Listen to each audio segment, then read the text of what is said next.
नवरात्र के दौरान व्रत का पालन करते समय यह आवश्यक होता है कि आप अपने खान पान का विशेष ध्यान दें। नवरात्र में सिर्फ क्या खाना चाहिए यही नहीं बल्कि कौन से फल नहीं खाने चाहिए इसका भी विशेष महत्व है। व्रत के दौरान खाने पीने के कुछ नियम और प्रतिबंध होते हैं जो शास्त्रों और परंपराओं में वर्जित है।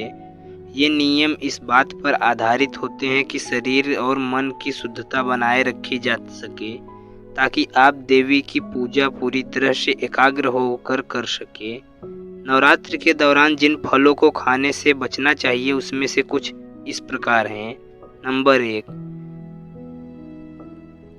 कटे या खराब हो चुके फल। व्रत के दौरान यह सुनिश्चित करना अत्यंत आवश्यक होता है कि जो भी फल आप खा रहे हैं वे ताजे और शुद्ध हो, कटे हुए फल नहीं जिन्हें लंबे समय तक काट कर रखा गया हो या फिर वे फल जो खराब हो चुके हैं उन्हें व्रत के दौरान नहीं खाना चाहिए।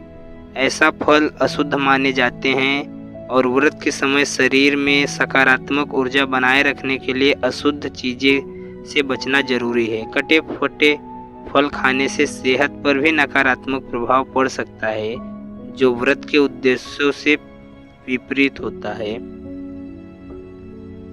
नंबर 2, खट्टे फल। हालांकि खट्टे फल जैसे संतरा, नींबू और अन्य खट्टे फलों का सेवन आमतौर पर सेहत के लिए अच्छा माना जाता है, लेकिन नवरात्र के दौरान कुछ लोग इनसे बचते हैं।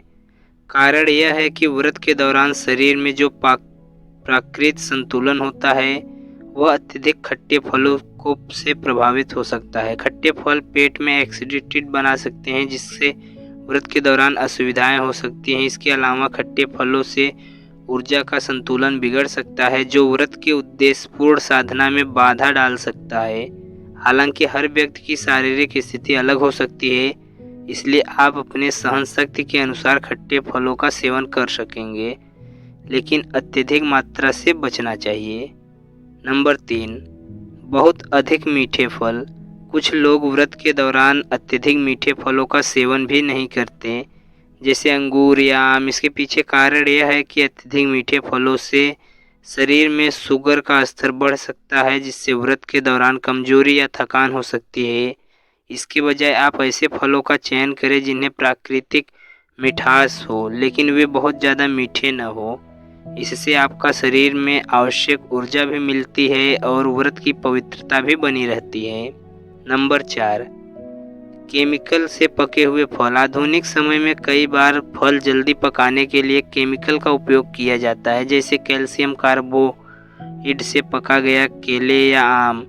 ये केमिकल स्वास्थ्य के लिए हानिकारक होते हैं और व्रत के समय शरीर में विषैले पदार्थों का प्रवेश व्रत की पवित्रता को प्रभावित करता है। नवरात्र के व्रत के शुद्धता का विशेष महत्व होता है, इसलिए ऐसे फलों से बचना चाहिए जिनमें केमिकल इस्तेमाल करके उसे पकाया गया हो। हमेशा प्राकृतिक तरीके से पके हुए फलों को ताज़े फलों का सेवन करना चाहिए। नंबर 5, खट्टे और खराब दूध के उत्पादन। नवरात्र के दौरान व्रत में दूध और दूध से बने उत्पादों का सेवन किया जा सकता है, लेकिन यह सुनिश्चित करें कि जो दूध के उत्पादन आप खा रहे हैं वे ताज़े हो। खट्टा या खराब जो चुका दूध या दूध से बने उत्पादन जैसे दही, छाछ का सेवन नहीं करना चाहिए क्योंकि यह व्रत के नियमों के अनुसार अपवित्र माने जाते हैं। इसके अलावा खराब दूध के उत्पादन स्वास्थ्य के लिए बहुत ही हानिकारक होते हैं और पेट की समस्याओं का कारण बन सकते हैं। नंबर 6, डिब्बा बंद फल। व्रत के दौरान डिब्बा बंद फलों का सेवन करने से भी बचना चाहिए। डिब्बा बंद फलों में प्रिजर्वेटिव व अन्य रसायन होते हैं जो उनके लंबे समय तक ताज़ा रखने के लिए मिलाए जाते हैं। यह रसायन शरीर के लिए हानिकारक हो सकते हैं और व्रत की शुद्धता में विपरीत होते हैं। नवरात्रि के दौरान व्रत में शुद्धता और ताज़े फलों का सेवन करना ही उचित होता है। प्राकृतिक रूप से उपलब्ध फल जो बिना किसी प्रिजर्वेटिव या केमिकल के होते हैं वही व्रत के लिए उपयुक्त होते हैं। तो मित्रों, कहने का मतलब यह है कि नवरात्रि में व्रत के दौरान खान पान का विशेष सावधानी रखना जरूरी है। यह सिर्फ एक बात पर निर्भर नहीं करता कि आप क्या खा रहे हैं, बल्कि यह भी जरूरी है कि आप किन चीज़ों से बच रहे हैं। फलों का चयन करते समय शुद्धता और ताजगी का विशेष ध्यान रखें। नवरात्रि में पवित्रता और शुद्धता का विशेष महत्व होता है, इसलिए हमेशा कोशिश करें कि आप शुद्ध और प्राकृतिक चीज़ें का ही सेवन करें ताकि आप देवी दुर्गा की कृपा का आशीर्वाद प्राप्त कर सकें। व्रत के नियमों का पालन करके आप अपने शरीर और मन को शुद्ध रख सकें और इस प्रकार देवी दुर्गा का पूजा में संपूर्ण प्राप्त कर सकें। उम्मीद है आपको यह जानकारी अच्छी लगी होगी। कृपया करके वीडियो को लाइक करके हमारे चैनल को सब्सक्राइब ज़रूर करें। धन्यवाद दोस्तों, मिलते हैं फिर अगली वीडियो में, तब तक के लिए बाय।